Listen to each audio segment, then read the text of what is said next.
Hi friends, welcome back to Navaloka techs. അപ്പൊ ഇന്ന് നമ്മൾ കാണാൻ പോകുന്നത് നല്ല അടിപൊളി ടോപ്പാണ് കാണാൻ പോകുന്നത്. ഞാൻ വെയർ ചെയ്തേക്കുന്ന ഈ മോഡൽ ടോപ്പിന്റെ സൈസ് എന്ന് പറഞ്ഞെങ്കിൽ 36, 38, 40, 42 സൈസാണ്. ഇതിന്റെ ഇറക്കം വരുന്നത് 45 ഇഞ്ചാണ് ഇറക്കം വരുന്നത്.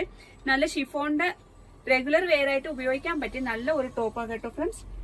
ഇതിന്റെ നെക്ക് എന്ന് പറഞ്ഞെങ്കിൽ ഒരു വി നെക്കാണ് കൊടുത്തേക്കുന്നത്. കൈ കുടുക്ക കൈ ആണ് കൊടുത്തേക്കുന്നത്. നമുക്ക് ഷേപ്പ് ആക്കേണ്ട ആവശ്യമില്ല, ഉണ്ട്. നല്ല ഡെയിലി വെയറിനൊക്കെ ഉപയോഗിക്കാൻ പറ്റിയ നല്ല ഒരു ടോപ്പാണ് കേട്ടോ ഫ്രണ്ട്സ്. ഫ്രില്ലും ഉണ്ട്, താൽഭാഗത്ത് നല്ല ഫ്രില്ലും ഉള്ള ടോപ്പാണ്. ഡിജിറ്റൽ പ്രിന്റ് നല്ല ഒരു കളർ കോമ്പിനേഷൻ ആണ്. മെറൂണും ഒരു ചിക്കുവും ഒരു നീലയും കൂടെയാണ് ഫ്ലവറിന്റെ ഡിസൈൻ ആണ് കൊടുത്തേക്കുന്നത്. അപ്പൊ ഇതിന്റെ വില വരും 425 രൂപ മാത്രമേ ഉള്ളേ. അപ്പോൾ ഇതിനകത്ത് എന്തെങ്കിലും ആവശ്യം ഉണ്ടെങ്കിൽ വാട്സപ്പിനകത്ത് കോൺടാക്ട് ചെയ്താൽ മതി. പിന്നെ നമ്മുടെ ചാനൽ സബ്സ്ക്രൈബ് ചെയ്തുകൊണ്ട് സബ്സ്ക്രൈബ് ചെയ്ത് ബെല്ലൈക്കൻ കൂടെ ഒന്ന് പ്രസ് ചെയ്യണേ. എന്നാൽ നമ്മുടെ ഷോപ്പിൽ ഏതൊക്കെ വെറൈറ്റി വന്നിട്ട് നിങ്ങൾക്ക് നോട്ടിഫിക്കേഷൻ